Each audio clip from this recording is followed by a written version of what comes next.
Good morning students. Last class के अंदर हमने पढ़ा था कैटायनिक पॉलीमराइजेशन अर्थात धनायनिक बहुलीकरण जो हमने पढ़ा था, और आज हम पढ़ेंगे वो है ऋणायनिक बहुलीकरण, जिसे हम कहते हैं एनायनिक पॉलीमराइजेशन। इसे हम इंग्लिश में कहते हैं एनायनिक पॉलीमराइजेशन, है ना। तो इसके अंदर जो क्या होता है, देखिए कोई जो बहुलीकरण की जो विधि है वो किसी न्यूक्लियोफाइल नाभिक स्नेही की उपस्थिति में प्रारंभ होती है। अर्थात जो ये बहुलीकरण की विधि है एनायनिक जो ऋणायनिक जो बहुलीकरण की विधि है वो किसकी उपस्थिति में प्रारंभ होती है, वो किसी न्यूक्लियोफाइल नाभिक स्नेही या फिर न्यूक्लियोफिलिक की उपस्थिति में प्रारंभ होती है। और यहाँ पर जो न्यूक्लियोफाइल है वो यहाँ पर लुईस बेस यहाँ पर लिया जा सकता है, अर्थात लुईस बेस की उपस्थिति में ये रिएक्शन है जो प्रारंभ होती है। देखिए यह अभिक्रिया, इस अभिक्रिया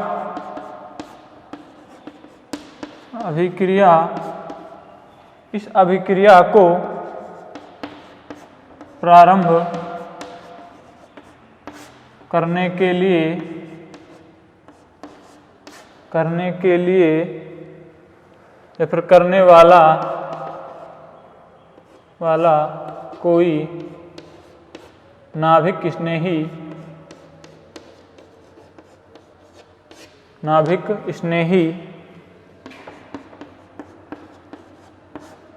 नहीं होता है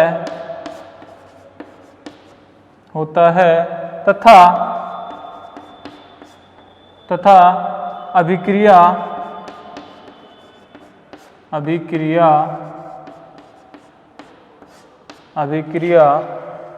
लुईस क्षार की उपस्थिति में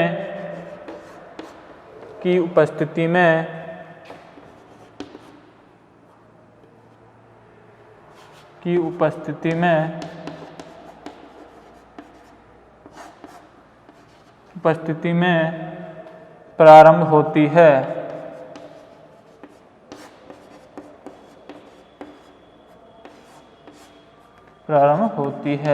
यहाँ पर लुईस जो क्षार है वो हो सकता है जैसे कि NH3, इस पर लॉन्ग पेयर होते हैं और ये लॉन्ग पेयर हैं एक न्यूक्लियोफाइल की भांति यहाँ पर काम करते हैं, अर्थात नाभिक स्नेही की भांति यहाँ पर ये काम करते हैं। तो देखिए ये जो ऋणायनी बहुलीकरण की विधि है ये भी 3 पदों में ही संपन्न होती है। उसके अंदर सबसे पहला पद होता है वो होता है श्रृंखला प्रारंभक पद, जिसमें कि कोई न्यूक्लियोफाइल है वाइनिल ग्रुप पर अटैक करता है और यहाँ पर एक जो एकलक है ऋणायनी एकलक का यहाँ पर निर्माण होता है सबसे पहले पद में, अर्थात श्रृंखला प्रारंभक पद के दौरान एक ऋणायनी एकलक जो है उसका निर्माण होता है। वो होता है किसकी उपस्थिति में, किसी न्यूक्लियोफाइल, और यहाँ पर न्यूक्लियोफाइल होता है कोई क्या नाम से लुईस क्षार जो है एक न्यूक्लियोफाइल की भांति यहाँ पर कार्य करता है। देखिए आगे लिखिए, इसमें यह अभिक्रिया, यह क्रियाविधि या फिर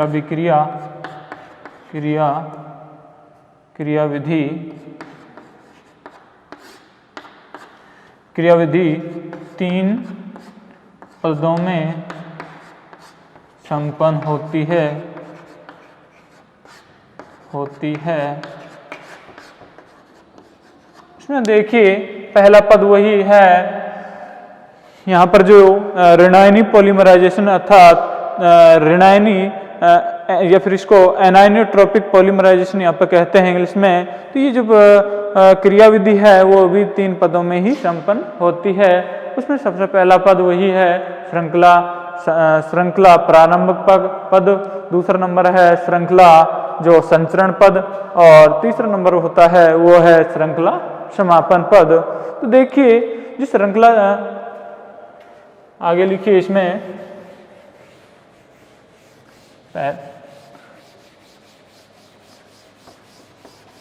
पहला पद है हमारे पास में श्रृंखला प्रारंभक पद। पहला पद कौन सा है? श्रृंखला। ए नंबर पे डालेंगे, वो है श्रृंखला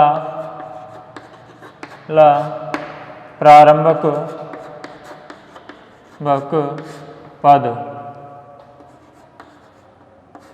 तो ये है जो पद है, श्रृंखला प्रारंभ पद के दौरान कोई न्यूक्लियोफाइल, कोई नाभिक स्नेही जो वाइनिल ग्रुप से क्रिया करता है, और यहाँ पर एक जो ऋणायनी, देखिए इस पद में कोई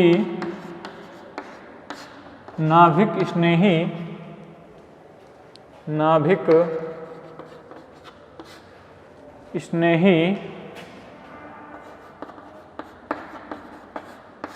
वाइनिल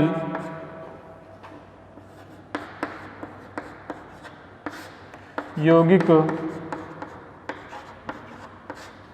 के साथ क्रिया करता है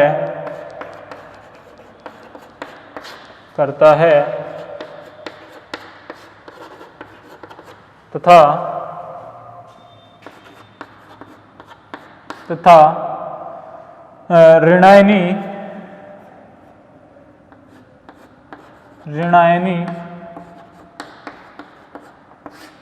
एकलक का निर्माण करता है।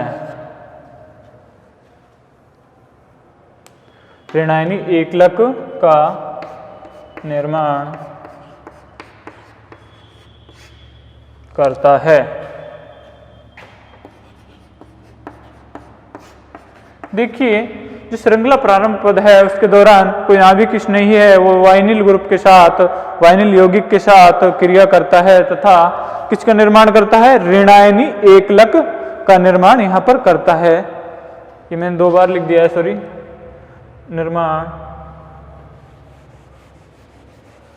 निर्माण करता है ना। तो आगे देखिए, इसमें हम एग्जाम्पल लेते हैं, जैसे कि एक यहाँ पर एक न्यूक्लियोफाइल है, ये जेड मान लिया मैंने, एक न्यूक्लियोफाइल है और ये क्रिया कर रहा है किससे? वाइनिल ग्रुप के साथ, CH2 डबल बॉन्ड CH, यहाँ पर कोई भी G ग्रुप जुड़ा हुआ है।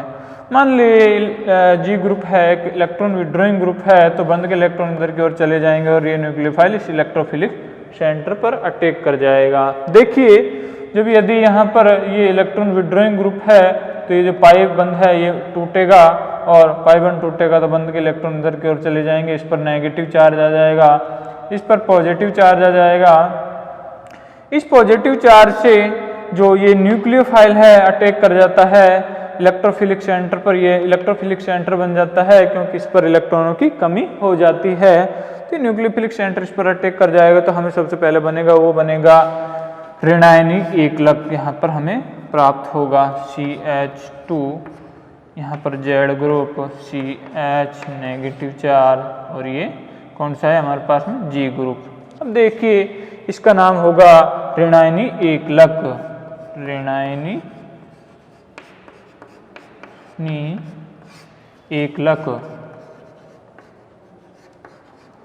अब जो ऋणायनी एकलक है, जो श्रृंखला संचरण पद होता है सेकंड नंबर का, उसमें ये किसी अन्य वाइनिल ग्रुप के साथ रिएक्ट कर जाता है और द्विलक, तिलक और हायर जो ब्रांचेज जो सिस्टम है वो यहाँ पर बनेगी, वो भी एक ऋणायनिक जो स्पीशीज होगी। देखिए आगे, अगला नंबर है हमारे पास में श्रृंखला संचरण पद, सेकंड नंबर का है श्रृंखला संचरण पद। श्रृंखला संचरण बहुत ही सीधी बहुत इजी टॉपिक है, आराम से समझ में भी आ रहा होगा सभी स्टूडेंट्स को। देखिए ये हमारे पास में क्या है? श्रृंखला संचरण पद। तो श्रृंखला संचरण पद है, हम यहाँ पर यदि थ्योरी ना लिखकर डायरेक्ट भी हम रिएक्शन दे सकते हैं, वहाँ भी कोई आपको कहीं नंबर काटने के चांसेस नहीं होते, फिर भी यदि थ्योरी लिख देते हो तो आपको पूरे नंबर मिलने के पूरे चांसेज होते हैं। और हम यहाँ पर थ्योरी आसानी से लिख सकते हैं ऑर्गेनिक केमिस्ट्री के अंदर कि जब भी हमारे पास में कोई रिएक्शन है तो उस रिएक्शन से हमें यही लिखना होता है कि क्या हम रिएक्टेंट ले रहे हैं, क्या प्रोडक्ट बन रहा है और क्या यहाँ पे रिएजेंट लिया जाता है। तो देखिए अब जो एकलक है ये किसी अन्य वाइनिल जो यौगिक के साथ रिएक्ट करता है, देखिए CH2 यहाँ पर Z, CH नेगेटिव चार्ज, यहाँ पर G ग्रुप, ये किसी अन्य वाइनिल ग्रुप है CH2CH G ग्रुप। यहाँ पे जो रिएक्शन है एक प्रकार के समांगी हो रही है, क्योंकि जो बार बार से जो एकलक है एक ही प्रकार का एकलक यहाँ पर रिएक्ट कर रहा है, क्योंकि यही एकलक हमने यहाँ पर लिया था और ये एकलक यहाँ पर ले रहे हैं, तो एक प्रकार के समांगी जो रिएक्शन ये कहलाती है। अब देखिए ये न्यूक्लियोफाइल है, यहाँ पर डबल बॉन्ड है क्योंकि ये वाइनिल ग्रुप है। क्या है? वाइनिल यौगिक।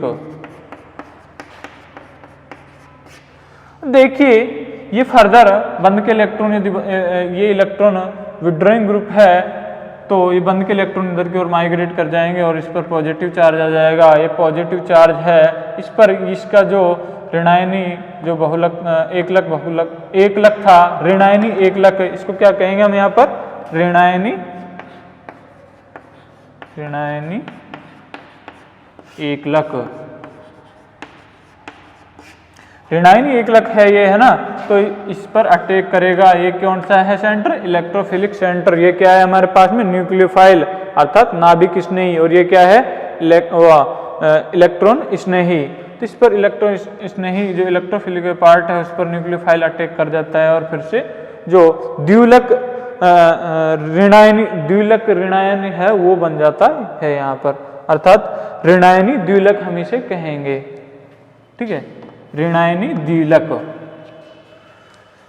CH2Z CHG, यहाँ पर CH2 CH, यहाँ पर G, यहाँ पर नेगेटिव चार्ज। ये क्या है हमारे पास में?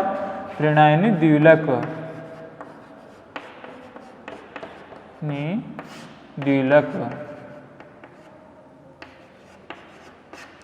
अब ये ऋणायनी द्विलक है, फर्दर इस पर कोई वाइनिल ग्रुप फिर से आता है और इससे रिएक्ट कर जाता है और ये क्या बना लेता है? ऋणायनी त्रिलक। क्या बना लेगा? ऋणायनी त्रिलक। देखिए किस प्रकार से है।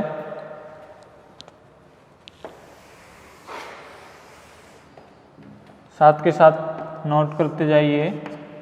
यहाँ फिर से मैंने एक और वाइनिल ग्रुप ले लिया जी।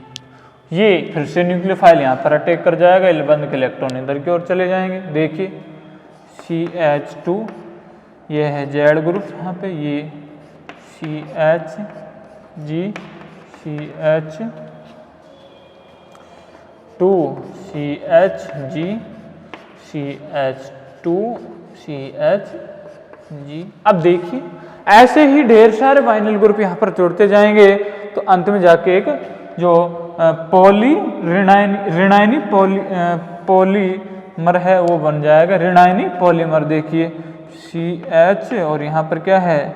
Z group. ये है CH, हाँ यहाँ पर है ये G, यहाँ पर देखिए CH2 और CH, ये है हमारे पास में G ग्रुप और यहाँ पर नेगेटिव चार्ज होता ही है, इस पर नेगेटिव चार्ज। यहाँ पे N, यहाँ पर इसके मोल आ जाएंगे, है ना। बार बार से यदि हम डालें, यहाँ पर मान लिया हम डाल दिए N CH2 double bond CH और यहाँ पर G ग्रुप, यहाँ पे N मोल इसके डाल दिए तो ये बन जाता है इस प्रकार से। अब इस प्रकार से जब बन जाता है तो श्रृंखला समापन पद के दौरान कोई भी है जो एक ग्रुप यहाँ पर कोई भी प्रोटॉन यहाँ पर आकर जुड़ जाता है और जो श्रृंखला है समाप्त हो जाती है और हमारे लिए पॉलीमर का निर्माण हो जाता है। अब देखिए श्रृंखला समापन पद।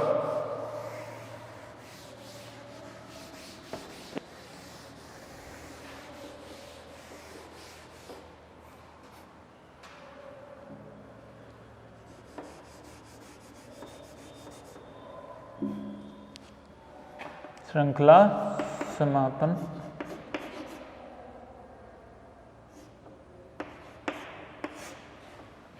श्रृंखला समापन पद के दौरान जो बना था पॉली ऋणायनी बहुलक, एक तरह से पॉली ऋणायनी जो स्पीशीज हमारे पास बनी थी उस पर कोई प्रोटॉन जुड़ जाता है और श्रृंखला का समापन हो जाता है। देखिए CH, यहाँ पर जेड ग्रुप था, CH, यहाँ पर 2 था, यहाँ पर था हमारे पास में G, यहाँ पर था CH2, यहाँ पर CH, यहाँ पर क्या था G ग्रुप। अब देखिए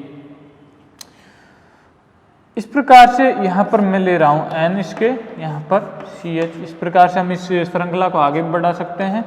CH2 सॉरी यहाँ पर G ग्रुप है। देखिए यहाँ पर क्या था नेगेटिव चार्ज।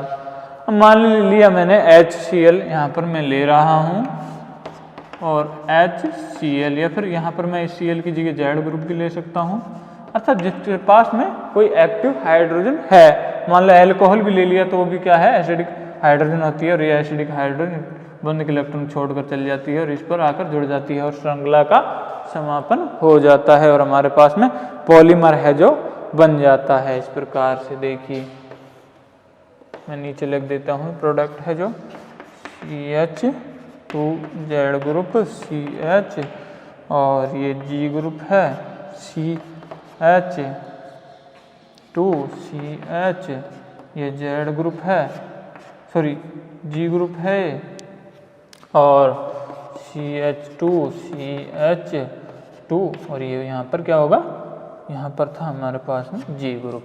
ये हो जाएगा क्या हमारे पास में पॉलीमर मतलब बहुलक। तो इस प्रकार से हो जाती है श्रृंखला का समापन और ये है हमारे पास में ऋणायनी बहुलीकरण की विधि थी, वो मैंने आपको करा दी है। इसके बाद में हम करेंगे जो कुछ महत्वपूर्ण वाइनिल बहुलक हैं उनके कुछ उदाहरण हैं वो हम यहाँ पर देखेंगे। देखिए अगला टॉपिक है हमारे पास में वाइनिल बहुलकों के कुछ उदाहरण।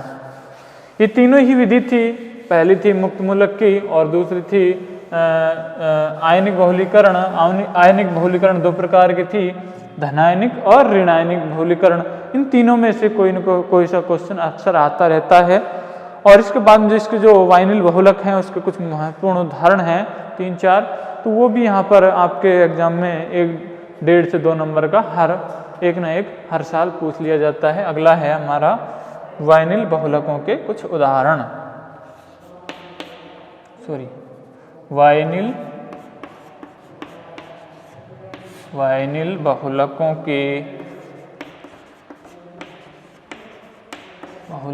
के कुछ उदाहरण।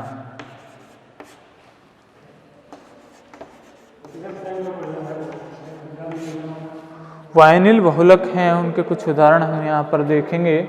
देखिए सबसे पहला हम ले रहे हैं वो है पहला नंबर का पॉलीस्टाइरीन। पॉलीस्टाइरीन है वो किस किस प्रकार से बनाया जाता है। पहला नंबर है हमारे पास में वो है पॉलीस्टाइरीन।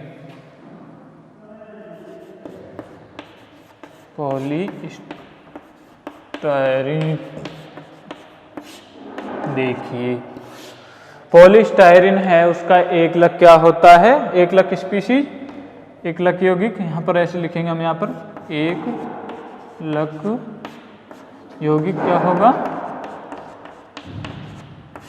स्टाइरीन।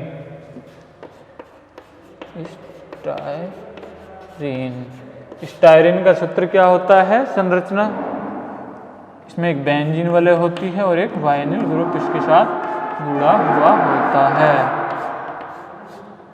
देखिए इसको कहते हैं हम क्या, स्टाइरीन।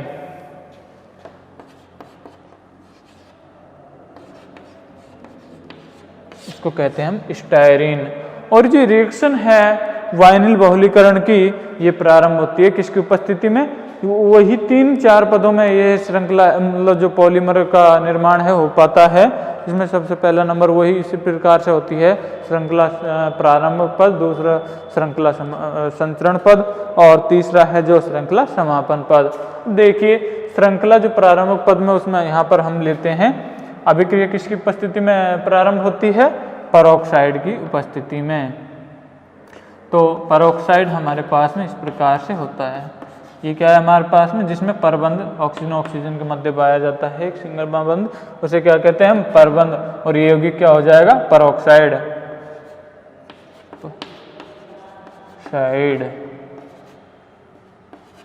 यौगिक है ना। अब देखिए परऑक्साइड यौगिक है, इसका होमोलाइटिक क्लीवेज होता है इस प्रकार से। होमोलाइटिक क्लीवेज के द्वारा जो हमारे पास क्या बनता है, मुक्त मूलक।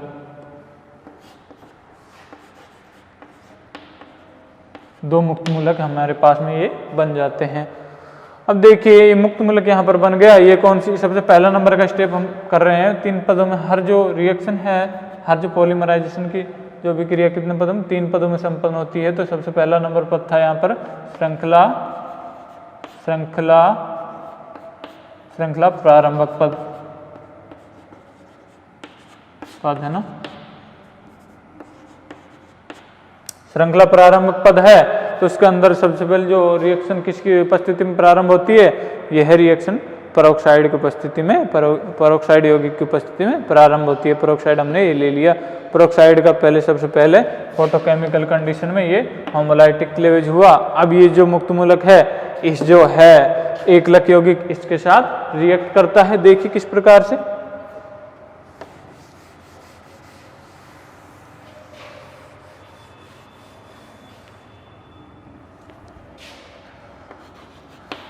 RO रेडिकल है यहाँ पर, और ये है हमारे पास में स्टायरीन।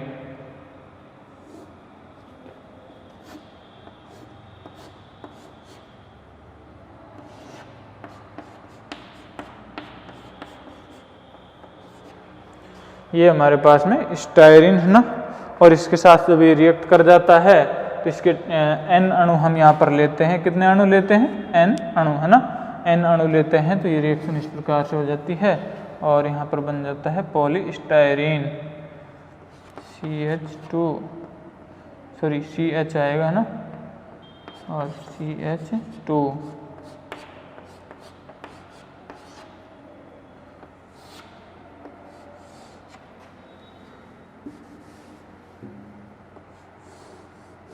इसके N यहाँ पर अणु जुड़ जाएंगे और क्या बन जाएगा, पॉलीस्टायरीन। इसे क्या कहेंगे हम, पॉलीस्टायरीन।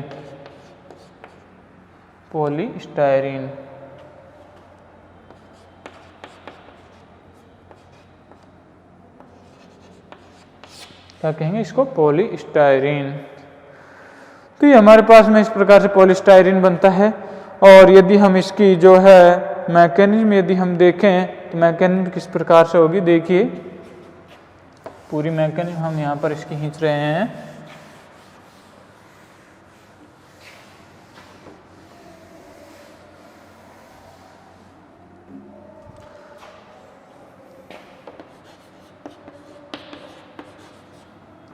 परऑक्साइड लेते हैं और ये टूटता है और बना देता है इस प्रकार से दो जो हैं मुक्त मूलक का निर्माण कर देता है।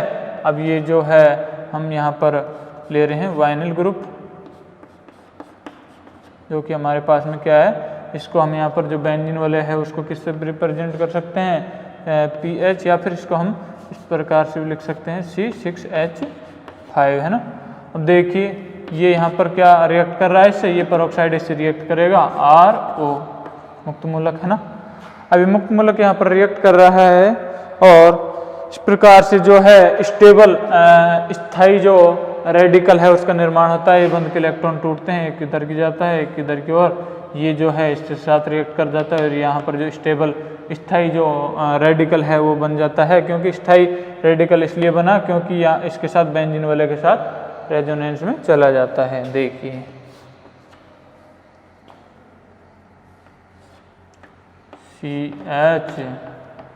CH2 यहाँ पर जुड़ गया OR, और यहाँ पर C6H5, ये रेडिकल यहाँ पर बन गया। फर्दर ये रेडिकल है, इससे फर्दर जो स्टायरीन की यूनिट है फिर से रिएक्ट कर जाती है। ये क्या है हमारे पास में, स्टायरीन की जो यूनिट है फर्दर इससे रिएक्ट कर जाती है। और यहाँ पर मान लो मैं बहुत सारी स्टायरीन यूनिट ले रहा हूँ, जैसे कि और यहाँ पर है आपका C6H5 ग्रुप है ना, डबल बॉन्ड CH2। यदि बहुत सारी यूनिट ले ली मैंने तो यहाँ पर इस प्रकार से जो पॉली मुक्त मूलक है उसका निर्माण हो जाता है। देखिए CH और C6H5 और CH के बाद में ये यहाँ पर होगा क्या OR, और यहाँ फर्दर इससे CH, ये इसके साथ ये जुड़ेगा तो ये होगा CH, और इसके साथ ये डबल बॉन्ड यहाँ पर टूट जाएगा, सिंगल बॉन्ड CH, और ये है क्या यहाँ पर 2 था C6H5 है ना। इस प्रकार से ये जो N अणु है इसके जुड़ जाते हैं और ये रेडिकल यहाँ पर बन जाता है। देखिए इस रेडिकल से फिर से कोई है जो रेडिकल इसके साथ, यदि इसी के रेडिकल श्रृंखला समापन पद के दौरान इसी के जो रेडिकल 2 अणु इसी रेडिकल के लिए जाएं तो यहाँ पर श्रृंखला समाप्त हो जाती है और पॉलीमर का निर्माण हो जाता है। देखिए किस प्रकार से C6H5 और CHOR है ना, और CH2CH, यह यहाँ पर क्या है C6H5, और इस प्रकार से ना यदि इसकी 2 यूनिट ले ली जाएं, इसी की 2 यूनिट है ना, यहाँ पर मैं 2 कर रहा हूँ ना, तो ये जो 2 हैं रेडिकल आपस में एक दूसरे के साथ बंध बना लेते हैं और पॉलीमर का यहाँ पर निर्माण कर देते हैं। देखिए यहाँ पर 2 आएगा क्योंकि बंध के इलेक्ट्रॉन है, यहाँ पर भी 2 आएगा है ना। देखिए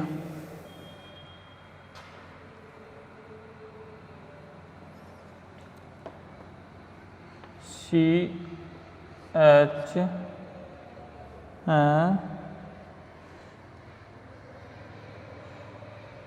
इसमें थोड़ी मिस्टेक मुझे लग रही है। देखिए ये यहाँ पर सही है ना, यहाँ पर ये सही है, ठीक है ना। इसके बाद में ये यहाँ पर रेडिकल इधर बना, ठीक है, क्योंकि ये रेडिकल इधर बनेगा है ना, रेडिकल इधर बन रहा था तो यहाँ पर ये रेडिकल छूट जाता है, उसके बाद में रेडिकल यहाँ पे आ जाता है, ठीक है। और देखिए आगे क्या होता है, इस पर भी रेडिकल नहीं होगा। तो देखिए किस प्रकार से है ना, ये यहाँ पर रेडिकल था, अब ये रेडिकल है, इसके 2 यदि 1 लाख यूनिट जुड़ जाएंगी तो यहाँ पर किसका निर्माण हो जाता है, पॉलीमर का है ना।